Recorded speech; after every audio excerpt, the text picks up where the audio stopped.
तो जय हिंद प्यारे बच्चों, कैसे हैं आप लोग। उम्मीद करते हैं कि आप लोग अच्छे होंगे। आज हम लोग क्लास 10 सिविक्स यानी कि राजनीति शास्त्र का चैप्टर 1 जो है लोकतंत्र में सत्ता की साझेदारी, इसके हम लोग वीवीआई ऑब्जेक्टिव क्वेश्चंस को देखेंगे और विथ ईयर्स देखेंगे, यानी कि पूरा क्वेश्चन बैंक को देखेंगे। आज तक जितने भी प्रश्न पूछे गए हैं चैप्टर 1 से क्वेश्चन बैंक में, जितना भी क्वेश्चन बैंक में सब प्रश्न चैप्टर 1 से लोकतंत्र में, सारा प्रश्न को ले आए हैं। इस अगर आप पूरा देख लेंगे तो एक भी प्रश्न नहीं छूटेगा, क्वेश्चन बैंक का एक भी प्रश्न नहीं छूटेगा अगर पूरा वीडियो को देख लेते हैं।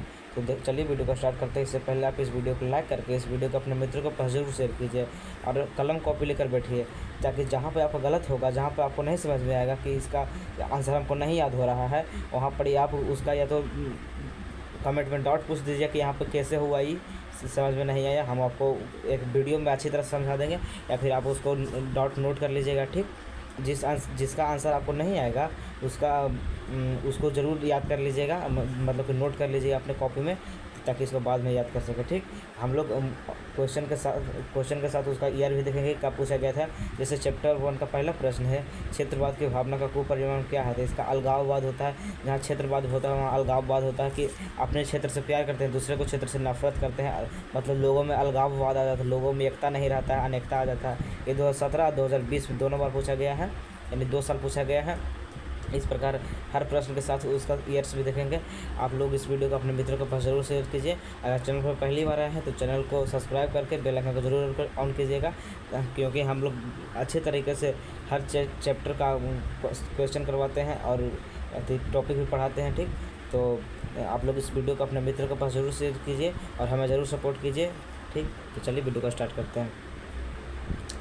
देखिए, पहला प्रश्न समझ गए कि क्षेत्रवाद की धारणा का कुपरिणाम अलगाववाद है।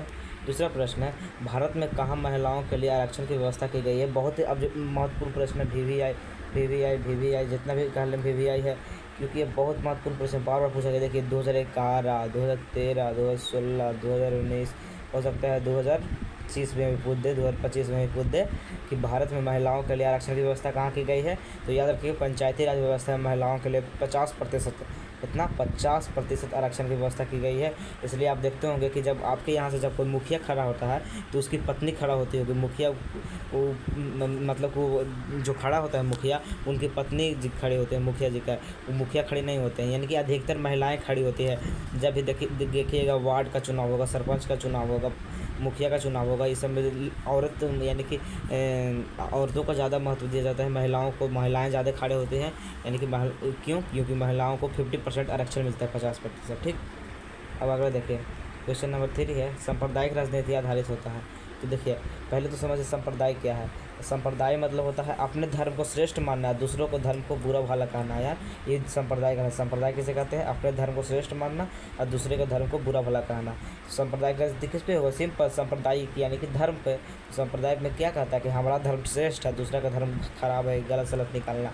लेकिन जबकि ऐसा कुछ नहीं, सबका धर्म बराबर है, हमें एकता के साथ रहना चाहिए, क्योंकि हम भारतीय हैं, हमें धर्म पे नहीं, हम भारतीय हैं, अपने देश के लिए सब कुछ करना है। ठीक, अगला है क्वेश्चन नंबर 4, 16वीं लोकसभा में महिलाओं सदस्यों की संख्या कितनी थी। 2019 में प्रश्न पूछा गया है। 16वीं लोकसभा में महिलाओं के सदस्यों की संख्या तो टोटल 61 महिलाएं थी 16वीं लोकसभा, यानी कि जब मोदी जी 2014 में प्रधानमंत्री बने थे उसी समय का पूछ रहा है। 2014 में जब मोदी जी प्रधानमंत्री, उस समय टोटल 61 महिलाएं थे। इसका याद करने का बहुत ही सिंपल तरीका है, इसी ट्रिक से हम हमेशा इसको याद किए हैं। देखिए क्या कर रहा है, 16वीं, इसको उलट दीजिएगा, 16 को उलट देंगे। क्या कर रहा है, 16वीं लोकसभा, इसको उलट दीजिएगा, महिलाओं की संख्या पूछेगा ना, 16वीं लोकसभा में महिलाओं की संख्या, इसको उलट दीजिएगा। तो 6 पहले लिख दीजिएगा, एक बाद में लिखे थे 61। इसको याद करने का ट्रिक यही है कि उलट दीजिएगा। ठीक, ये 16वीं है ना, इसको उलट दीजिएगा तो 61 हो जाएगा। ठीक, अब अगला प्रश्न देखिए, अगला प्रश्न 5 है, निम्नलिखित व्यक्तियों में कौन लोकतंत्र में रंगभेद के विरोधी नहीं थे। ये भी काफ़ी महत्वपूर्ण प्रश्न। देखिए 2013 में पूछा गया है, 2017 में पूछा गया है, 2018 का फर्स्ट सीटिंग, 2018 का सेकंड सीटिंग, यानी कि 18 का फर्स्ट और सेकंड दोनों सीटिंग में पूछा गया है। हो सकता है 2025 में भी पूछ दे, इसलिए इसको ज़रूर याद कीजिएगा। इसको याद करने का पूरा प्रयास कीजिएगा कि सदस्य कौन सा ऐसे व्यक्ति हैं जो रंगभेद का विरोधी नहीं थे। तो देखिए मार्टिन लूथर थे जो रंगभेद के विरोधी थे। मार्टिन लूथर अमेरिका के थे। ठीक है। ये रंग भेद के महात्मा गांधी भी रंग भेद के विरोधी थे, क्योंकि रंग भेद के कारण उनको अफ्रीका में ट्रेन से धक्का दे देते थे अंग्रेज। और ओलंपिक में धावक टोमो स्टेम और जॉन कार्लेस भी विरोधी थे, लेकिन जेट गुडी विरोधी नहीं थे। ये बहुत महत्वपूर्ण प्रश्न है, बार बार पूछा जाता है कि कौन है जो रंग भेद के विरोधी नहीं थे, तो जेट गुडी याद रखिएगा, इसको नोट कर लीजिए। अगला प्रश्न देखिए, अगला क्वेश्चन नंबर 6 है, सांप्रदायिक राजनीति किस पर आधारित होता है। ये 2018 में प्रश्न पूछा गया है। तो हम अभी बताएं सांप्रदायिकता मतलब क्या होता है। सांप्रदायिकता मतलब मेरा धर्म श्रेष्ठ है, दूसरे का धर्म खराब है, यही बताना। अपने धर्म को श्रेष्ठ मानना, दूसरे के धर्म को बुरा भला कहना सांप्रदायिकता कहलाता है। यानी कि एक धर्म को दूसरे धर्म से श्रेष्ठ मानना सांप्रदायिक राजनीति कहलाता है। ठीक। क्वेश्चन नंबर 7 है, जब हम लैंगिक विभाजन की बात करते हैं तो हमारा अभिप्राय होता है। देखिए, लैंगिक विभाजन का बात करते हैं तो हमारा क्या अभिप्राय होता है। समाज में स्त्री और पुरुष को अलग अलग असमान भूमिकाएं दी गई है। स्त्रियों को पढ़ाया लिखाया नहीं जाता था पहले लैंगिक विभेद के कारण। स्त्रियों को बचपन में विवाह करा दिया जाता था, पर्दा प्रथा में रखा जाता, सती प्रथा, यानी स्त्रियों के साथ लैंगिक बहुत सारा विभेद होता था। स्त्री को कोई बेटी को नहीं पढ़ाता था, लेकिन बेटा को पढ़ाता था। इन पहले के जब होता था, लेकिन अब तो सब समानता हो गया है। यानी कि जब हम लैंगिक विभाजन का बात करते हैं तो समाज द्वारा स्त्री और पुरुष की अलग अलग असमान भूमिकाएं दी गई है। ठीक। अगला क्वेश्चन नंबर 8 है, भारतीय संविधान के बारे में इनमें से कौन सा कथन सही है। ये 2018 में प्रश्न पूछा गया है। तो देखिए, यह एक धर्म को राजकीय धर्म मानता है तो नहीं। भारत कहता है कि भारत को एक धर्म को नहीं मानता। भारत में हिंदू, मुस्लिम, सिख, ईसाई, बौद्ध, जैन, फारसी सभी मिलजुल कर रहेंगे भाई के साथ, यानी कि ये तो गलत है बिल्कुल। दूसरा क्या कर रहा है, लोगों को कोई भी धर्म मानने की आज़ादी नहीं है, तो ये भी बिल्कुल गलत कह रहा है, क्योंकि यहाँ पर भारत के संविधान के अनुसार कोई भी लोग कोई भी धर्म को अपना सकते हैं। अगर आपको हिंदू धर्म अच्छा नहीं है तो आप मुस्लिम धर्म को अपना सकते हैं, मुस्लिम धर्म अच्छा नहीं लग रहा है तो हिंदू धर्म को अपना सकते हैं, मतलब आप किसी भी धर्म को अपना सकते हैं, यानी कि ये भी गलत है भारत का संविधान। फिर डी में देखिए, महिलाओं को मतदान के अधिकार का अभाव है, तो ये भी गलत है, क्योंकि महिलाएं भी वोट देती है जाके। महिलाएं भी 18 साल से ऊपर के जितने भी पुरुष और महिला हैं सभी जाकर वोट देते हैं, यानी इसका ऑप्शन है ए राइट आंसर हो जाएगा। यह धर्म के आधार पर भेदभाव की मनाही करता है, यानी ये कहता है कि धर्म के आधार पर भेदभाव नहीं किया जाना चाहिए, किसी के साथ भी धर्म के आधार पर भेदभाव नहीं किया जाना चाहिए। अब ये धर्म के आधार पर भेदभाव किया है, धर्म के आधार पर भेदभाव मतलब समझिए हिंदू मुस्लिम में भेदभाव करना, सिख हिंदू में भेदभाव करना। जहाँ पे हिंदू को 5 रुपये किलो चावल दिया जा रहा है, वहाँ पे मुस्लिम को 2 रुपये किलो चावल दिया जाएगा, यानी कि भेदभाव है। तब भारत का संविधान कहता है कि भेदभाव नहीं करना, मनाही करता है, यानी कि भेदभाव नहीं करना है। ठीक, सबको समान अधिकार देना है। अगला प्रश्न है, बिहार में पंचायती राज संस्थाओं में महिलाओं की कितनी सीटें का आरक्षित है। तो अभी हम आपको बताए थे, ये 2016 में प्रश्न पूछा गया, महिलाओं को पंचायती राज यानी कि मुखिया का चुनाव, वार्ड का चुनाव, सरपंच का चुनाव, ये सब में सचिव का चुनाव, ये सब में ज़्यादा ही महिलाएँ क्यों खड़ी होती हैं। आप लोग हमेशा देखते हो महिलाएँ क्यों खड़ी थी, क्योंकि महिलाओं को 50% पंचायती राज में 50% आरक्षण मिलता है महिलाओं को, इसलिए ज़्यादा महिलाएँ खड़ी होती है। ऑप्शन ए हो जाएगा 50%।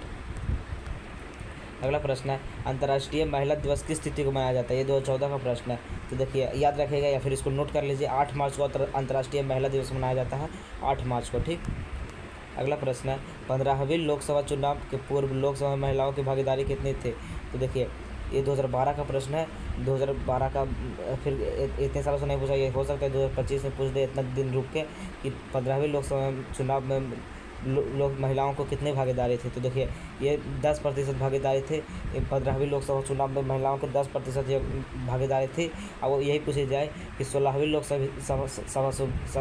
लोकसभा के जो चुनाव हुआ था उसमें महिलाओं की संख्या कितनी, तब महिलाओं का संख्या 61 हो जाएगा। ठीक, याद रखिएगा। अगला प्रश्न है, अंतर्राष्ट्रीय महिला दिवस की घोषणा किस संस्था ने की थी। ये 2023 में प्रश्न पूछा गया था। ये बहुत ही महत्वपूर्ण प्रश्न है, 2023 में पूछा गया था, अपडेटेड प्रश्न है कि अंतर्राष्ट्रीय महिला दिवस की घोषणा किस संस्था ने की थी। तो संयुक्त राष्ट्र संघ यूएनओ ने की थी। यूएनओ संयुक्त राष्ट्र संघ, ठीक, यूनियन नेशन ऑर्गेनाइजेशन है, यूनाइटेड नेशन ऑर्गेनाइजेशन है, मतलब पूरा दुनिया के लिए, पूरा विश्व के लिए ये यूएनओ इसी ने किया था। संयुक्त राष्ट्र संघ नहीं किया था कि आज से 8 मार्च को क्या मनाया जाएगा, महिला दिवस मनाया जाएगा। कब मनाया जाएगा, 8 मार्च को। ठीक, याद रखिएगा। अब अगला प्रश्न है, निम्नलिखित में से किस समुदाय ने ब्रुसेल्स में बहुमत का गठन किया था। तो ये याद रखिएगा, डच भाषी समुदाय ब्रुसेल्स, उसका ब्रुसेल्स एक राजधानी था।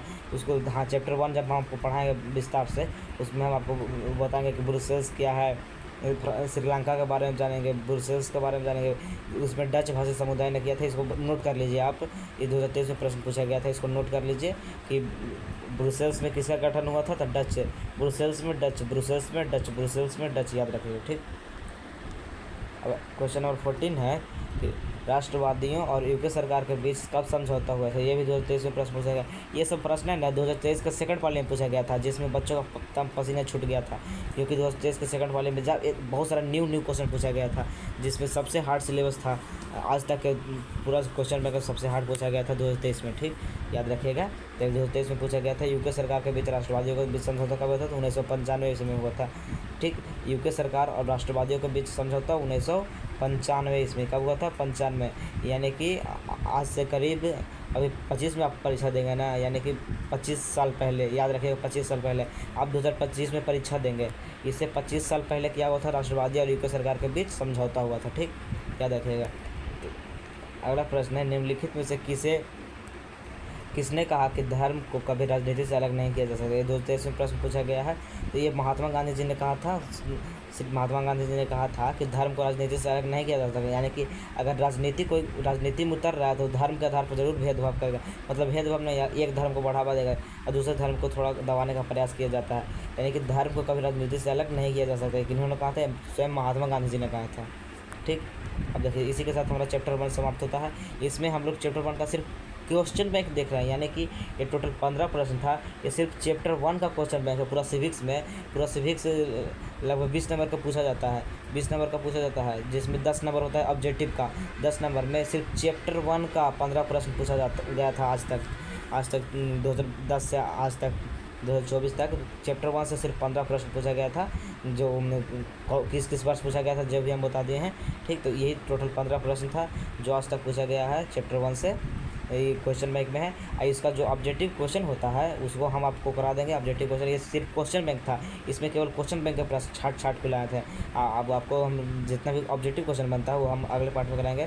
तो आपको ये वीडियो कैसा लगा? इस वीडियो को लाइक कर दीजिए, इस वीडियो को अपने मित्रों के पास जरूर शेयर कीजिए। चैनल पर पहली बार आए तो चैनल को जरूर सब्सक्राइब कीजिए, और आपको ये वीडियो कैसा लगा जरूर हमें कमेंट करके बताएं, क्योंकि आप लोग कमेंट नहीं करते हैं। आप लोग कमेंट करते हैं तो हमें एक प्रेरणा मिलता है, एक मोटिवेशन मिलता है, जिससे लगता है कि और वीडियो बनाए। बच्चे कमेंट करते हैं, बच्चे हमारे वीडियो को देखते हैं, उन्हें लगता है कि उनके लिए कुछ उपयोगी रहा है, उनके लिए कुछ मददगार रहा है। ज़रूर कमेंट कीजिएगा कि आपको ये वीडियो कैसा लगा, ज़रूर कमेंट कीजिएगा। तो हम मिलते हैं नेक्स्ट वीडियो में, तब तक के लिए जय हिंद, धन्यवाद।